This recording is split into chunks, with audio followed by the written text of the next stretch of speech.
আসসালামু আলাইকুম ভাই। আমার ভাই মোহাম্মদ মুনির ভালো আছে তার তাসির। ওই যে দেখেন কেমনে খেজুরের রস পারে, দেখাইতেছি আপনাদেরকে ভিডিও করে। ওই যে কাঁচা রস, সে কিন্তু রস সংগ্রহ করার কাজে এক নাম্বার, মানে বস। এই যে রস কি সুন্দর টলমলা, দেখতে অনেক বালা।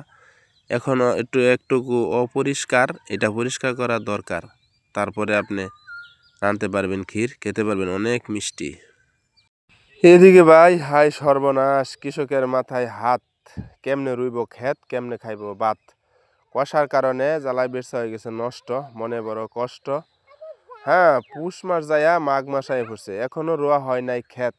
জ্বালাই বেরসাতে আসলেই কৃষকের উল্টা পড়ে সেত।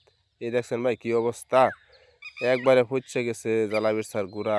না কি আর করা, কি আর বলবো রে ভাই, এইবার বুরু ক্ষেতের যে কি গতি। আসলে ভাই কিছুই করার নাই, আমরা বড়ই অসহায়, মাঝে মাঝে বড় নিষ্ঠুর হয় আমাদের প্রকৃতি।